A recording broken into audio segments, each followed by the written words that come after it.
बिस्मिल्लाहिर्रहमानिर्रहीम। Dear students, मैं हूं हमजा हैदर, आपका physics teacher. Further chapter number 19 को आगे लेके चलते हैं। प्रीवियस लेक्चर में हमने डिस्कस किया है इंटेंसिटी डिस्ट्रीब्यूशन डायग्राम। आज हम डिस्कस करते हैं कि उस डायग्राम से, उस कर्व से जो हमें मिली थी, प्लांक्स ने क्या एज्यूम किया और फिर आइंस्टाइन ने क्या एज्यूम किया। तो प्लांक्स अजम्पशन क्या थी? सबसे पहले प्लांक्स ने 1900 में क्या फाउंड किया? अ मैथमेटिकल मॉडल रिजल्टिंग किसके रिजल्ट में? In equation that describe the shape of observe curve. कौन सी? जो प्रीवियस लेक्चर में इंटेंसिटी डिस्ट्रीब्यूशन में हमने पढ़ी थी। इसने क्या सजेस्ट किया? कहता है एनर्जी इज रेडिएटेड, जो रेडिएट हो रही है, क्या जो अब्सॉर्ब हो रही है, इन डिस्क्रीट पैकेट्स। लास्ट टाइम हमने कहा था इलेक्ट्रोमैग्नेटिक वेव थ्योरी एक्सप्लेन नहीं कर सकी थी। क्यों नहीं कर सकी थी? क्योंकि अकॉर्डिंग टू क्लासिकल थ्योरी उसने कहा था कि ये कॉन्टिन्यूअस होती है, वेव की फॉर्म में होती है।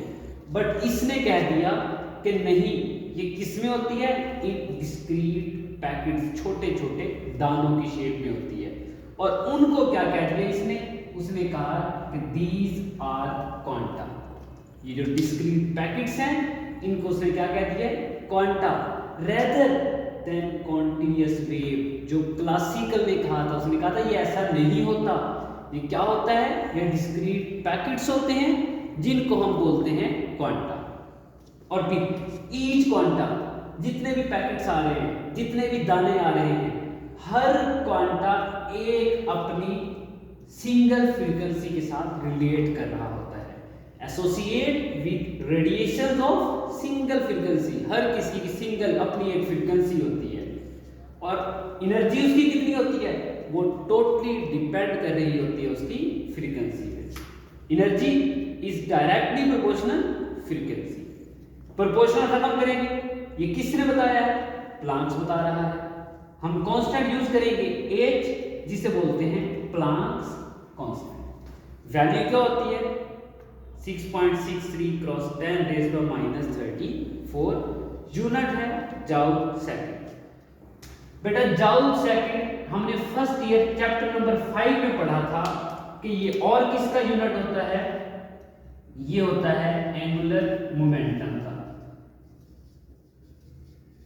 और ये बोर्ड में आया हुआ है कि unit of Planck's constant is same as unit of angular momentum. इस डिस्कवरी पे इसको 1918 में नोबेल प्राइज दिया गया। नेक्स्ट फर्दर आइंस्टाइन ने इसको एक्सप्लेन किया। आइंस्टाइन ने क्या? सबसे पहले देखते हैं फोटॉन ने क्या कहा। फोटॉन ने ये अज्यूम किया था कि matter is not constant, it consist on tiny particles. उसने कहा ये वेव की फॉर्म में नहीं होता, ये टाइनी पार्टिकल्स की फॉर्म में होता है। And it is radiation energy from source. Source कौन सा था? ब्लैक बॉडी थी। नेक्स्ट आइंस्टाइन ने इसी को एक्सप्लेन किया। मैं फिर दोबारा बता रहा हूं कि इसने क्या कहा? प्लांक्स ने, इसने कहा कि ये छोटे छोटे पार्टिकल्स हैं, पैकेट्स हैं, दाने हैं, जिनको कहा क्वांटा। अब क्वांटा से आगे हमें क्या मिला? आइंस्टाइन ने इसी को एक्सटेंड करते हुए, इसी बात को आगे बढ़ाते हुए कहा पैकेट्स और टाइनी बंडल्स, जिनको उसने क्वांटा बोला है, ऑफ ऑल रेडिएशन, मतलब जितनी भी रेडिएशंस उसमें से एमिट हो रही है, दे कुड नॉट बी सबडिवाइडेड। पहले ही कह दिया है कि ये पैकेट्स हैं, छोटे छोटे दाने हैं, टाइनी पार्टिकल्स हैं, तो वो कहता है इनको नेक्स्ट डिवाइड नहीं किया जा सकता। और ये जो इनडिविजिबल पार्टिकल्स हैं, बंडल्स हैं, इनको उसने कह दिया कि these are called photon and in the form of light. So जो रेडिएशन आ रही हैं वो पार्टिकल्स हैं, छोटे छोटे, फोटॉन की शेप में हैं, और उसने क्या बना दी? उसने एक बीम ऑफ लाइट बना दी। हमें पता है लाइट है, उसकी वेवलेंथ होगी, जाहिर सी बात है लाइट, जाहिर सी बात है स्पीड भी होगी।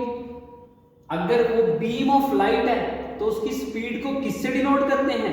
हम स्पीड ऑफ लाइट को डिनोट करते हैं c से। और उसकी एनर्जी कितनी होगी? अभी प्लांक्स ने बताया है कि एनर्जी डिपेंड करती है फ्रीक्वेंसी पे और वो इक्वल होती है h f के। तो जो बीम ऑफ लाइट आ रही है, जो फोटॉन्स आ रहे हैं, उनकी वेवलेंथ लैम्डा, स्पीड c और energy h f। Speed that's mean move कर रहे हैं, स्पीड है तो हम वहां से उनका क्या निकाल सकते हैं? Momentum. According to Einstein's equation, Einstein की बड़ी मशहूर है जमाना इक्वेशन है, बड़ी फेमस इक्वेशन है, फिजिक्स इसके बगैर कुछ भी नहीं है। E is equal to M C square. Students इस इक्वेशन का नाम हम रख लेते हैं 1। प्लांक्स ने क्या बताया? उसने कहा कि ये जो एनर्जी है ये इक्वल होती है एच एफ के। इसको रख लेते हैं इक्वेशन नंबर 2। दोनों को हम कर लेते हैं कंपेयर।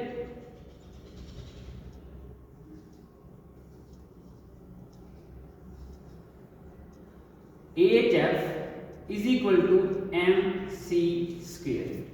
स्टूडेंट्स हमें चाहिए मोमेंटम। हम क्या करेंगे? हम इसको ओपन करते हैं तो ये कुछ इस तरह आ जाएगा एम सी इंटू सी। ये जो सी है इसको इधर अगर हम डिवाइड कर दें is equal to M C, तो ये हमारे पास इस तरह मोमेंटम आ जाएगा। मोमेंटम P इक्वल होता है mv के, बट यहां जो फोटोन आ रहे हैं उनकी स्पीड हमने क्या कहा था? स्पीड ऑफ लाइट है। तो जब भी स्पीड ऑफ लाइट का जिक्र हो तो v कन्वर्ट हो जाता है c में, तो यूं हमारे पास मोमेंटम आ गया mc। ये हमारे पास स्टूडेंट्स आ गया है मोमेंटम। हम यहां लिखते हैं mc की जगह पे p is equal to H F over C. एक रिलेशन ये आ गया है। दूसरा हमने कहा कि इसकी वेवलेंथ होती है। अगर वेवलेंथ में निकाले तो हमारे पास एक रिलेशन है v is equal to F lambda, but यहां v नहीं आएगा। जैसे पहले लगाया है स्पीड ऑफ लाइट है तो c आ जाएगा। हमें क्या चाहिए? यहां हमारे पास f ओवर c है। अगर मैं रिलेशन f ओवर c निकालूं, ये c इधर आके डिवाइड होगा और ये लैम्डा इधर आके डिवाइड हो जाएगा, मीन f ओवर c आ जाएगा 1 ओवर लैम्डा। तो रिलेशन आ जाएगा as f over c is equal to 1 over lambda. तो ये p आ गया is equal to H over lambda. तो यहां से स्टूडेंट्स हमें ये पता चला है कि ये लैम्डा है ये मोमेंटम के इनवर्सली प्रोपोर्शनल है। अब एक और बात यहां हमने बताई थी कि फ्रीक्वेंसी एनर्जी के डायरेक्टली प्रोपोर्शनल है। अगर फ्रीक्वेंसी होगी ज्यादा, ये स्पेक्ट्रम से हम बता सकते हैं, अगर फ्रीक्वेंसी होगी हाई तो एनर्जी होगी हाई, अगर फ्रीक्वेंसी होगी लो तो एनर्जी होगी लो। ये फर्दर हम नेक्स्ट इंशाल्लाह जब स्पेक्ट्रम देखेंगे तो उसके अंदर हम इसको एक्सप्लेन कर देंगे।